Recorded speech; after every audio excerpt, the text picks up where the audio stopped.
कोटा मंडल में 19 स्टेशन चिन्हित किए गए हैं।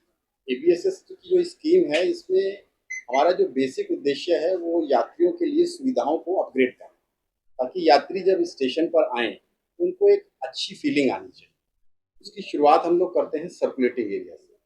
जब यात्री एंट्रेंस पे आता है तो उसका आने का रास्ता और जाने का रास्ता ये दोनों अलग अलग होने चाहिए, ताकि ट्रैफिक एक दूसरे से क्रिस क्रॉस ना करे। तो गंगापुर में हमने यही किया है, एंट्रेंस हमने बना दी है, रास्ता हमने निर्धारित कर दिया है और जाने का रास्ता इसके फेज़ 2 में हम लोग सुनिश्चित कर रहे हैं।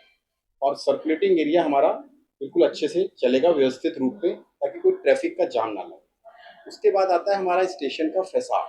तो हमारे यहाँ स्टेशन का फैसाड ऐसा होना चाहिए कि जो लोकल यहाँ की कल्चर है उससे मैच करे। तो आप देखेंगे कि हमने यहाँ राजस्थानी पत्थर धौलपुर का लगाया है, तो यहाँ की लोकल कल्चर से एकदम मैच करता है। उस पर बहुत अच्छी हमने फैसाड लाइटिंग लगाई है, जिसको हम रात में आके आप देख सकते हैं कि स्टेशन बहुत ही सुंदर नज़र आता है।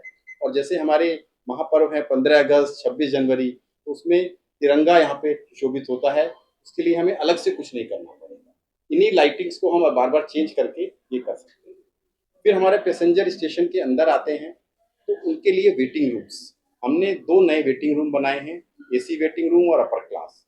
और जो लेडीज वेटिंग रूम था और स्लीपर और जनरल, इनको हमने अपग्रेड किया है, ताकि उसमें सब सुविधाएं हों। नया फर्नीचर आया है, ग्रेनाइट फ्लोरिंग की है, टाइलिंग की है, उनके बाथरूम्स वगैरह सब अपग्रेड किए हैं। उसके बाद जो हमारा दिव्यांगजन लोग होते हैं उनके लिए हमने सारी टेक्टाइल टाइल, उनके हिसाब से वाटर बूथ, टिकट विंडो पे उनके हिसाब से जो जगह है वो सब बनाई है, ताकि उनको भी किसी तरीके की असुविधा ना हो। बारिशों में जनरली जब प्लेटफॉर्म पे लोग पानी आता है बहुत, तो हमने 8 सीओपी लगा दिए हैं, और जो जगह आपको लग रहा है रुकी बची हुई हैं, अगले फेज में हम उनको भी पूरा कर दें, ताकि यात्री कहीं पर भी खड़े हों उनको किसी भी तरीके के मौसम में, बारिशों में किसी तरीके की परेशानी का सामना ना करना पड़े। पहले हमारे जो एफओबी होते थे वो बहुत सकरे होते थे, 3 मीटर 6 मीटर, बट अभी हमने 12 मीटर का एफओबी यहाँ बना दिया है।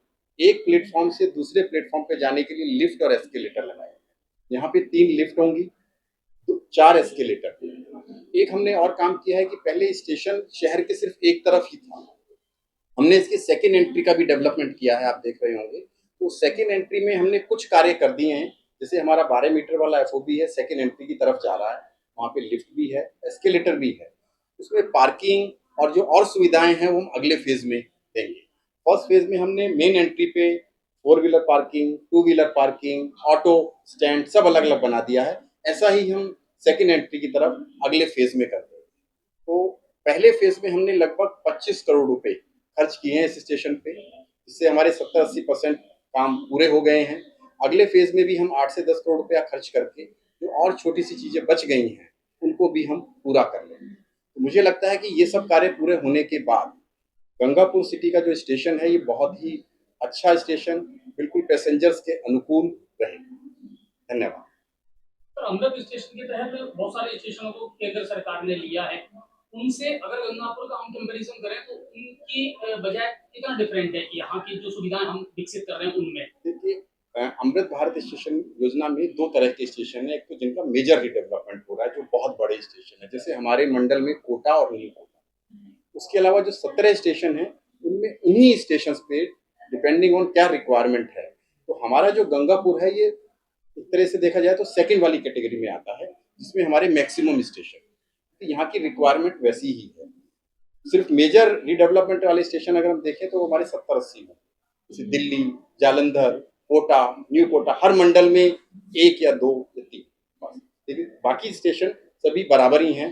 तो जैसे गंगापुर में तो इनफैक्ट मैं आपको बताना चाहूँगा कि हमने काफ़ी ज़्यादा अमाउंट लगाया है, 25 करोड़ मैंने आपको बताया, और 8-10 करोड़ और भी लगाएंगे।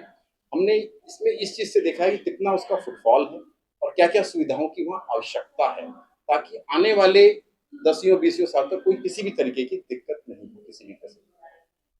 शुरुआत में शायद एक्सीलेटर वाली और ये सुविधाएं नहीं थी मेरे ख्याल से, इनको बाद में प्लानिंग पहले से थी इनकी, बट क्योंकि ये सब कार्य तभी हो पाते हैं जब हम बाकी सब बेसिक एमिनिटीज पूरी कर लें। सबसे पहले तो हमें चाहिए, हमारा आते पैसेंजर आता है सबसे पहले उसको चाहिए उसका सर्कुलेटिंग एरिया, जहाँ बुकिंग विंडो है, वेटिंग हॉल है, वो सब ठीक हो, एफओबी बन जाए, तो ये थोड़ा सा और लग्जरी आगे वाली चीज़ों में आ जाता है। तो अब उसके बाद अब एस्केलेटर का कार्य और लिफ्ट का कार्य पूरा होगा। सफाई और सुरक्षा को लेकर के कुछ है ऐसा हाँ कि बिल्कुल। थोड़ा सफाई का ऐसा है कि अब हम लोग हर स्टेशन पे अलग से कॉन्ट्रैक्ट कर रहे हैं। जो हमारे अभी सफाई के कॉन्ट्रैक्ट चल रहे हैं उसमें हमने काफ़ी चेंज किया।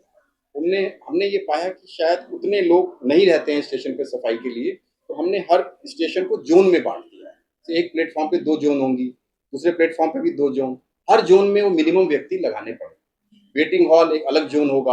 तो इस तरीके से हमने अपनी सफाई की व्यवस्था, जो अगले कॉन्ट्रैक्ट हमारे हो रहे हैं, उनको बहुत और साइंटिफिक और सुव्यवस्थित किया है, ताकि हर समय हर जगह सफाई बने। और सुरक्षा के लिए भी ऐसे ही हम लोग और अपना स्टाफ बढ़ा रहे हैं। और जन विश्वास एक्ट आया है, उसके तहत हम पहले तो लोगों को काउंसिल कर रहे हैं कि किसी भी तरह के अनऑथराइज्ड लोग यहाँ पर ना आए, सफाई रखें, और अगर वो सपोज नहीं मानते हैं तो थोड़ी सी बहुत पेनल्टी वो भी लगानी पड़ेगी रेलवे को। तो सभी तरह की पावर हमारे स्टाफ को मिल गई है। लेकिन हमारा उद्देश्य पेनल्टी लगाना नहीं है। हमारा उद्देश्य है जिस तरीके से हम अपने स्टेशन को अच्छा कर रहे हैं, पब्लिक इसको अपना ही स्टेशन समझे और उसको अच्छे से रखे। आगामी 17 तारीख को लेकर के क्या कुछ कार्य योजना रहेंगी? उस दिन हम ऑनरेबल प्राइम मिनिस्टर साहब इसका इनॉग्रेशन करेंगे वर्चुअल माध्यम से, क्योंकि वो जालंधर में रहेंगे। और 75 स्टेशन भारतवर्ष में जो तैयार हो गए हैं उनका इनॉग्रेशन हो रहा है। और यहाँ पे माननीय सांसद महोदय 2 बजे से फंक्शन है, यहाँ पर आएंगे। 2 बजे से फंक्शन है, आप सभी उसमें आमंत्रित हैं, आप लोग आइए। एक सवाल हो रहा है कि यहाँ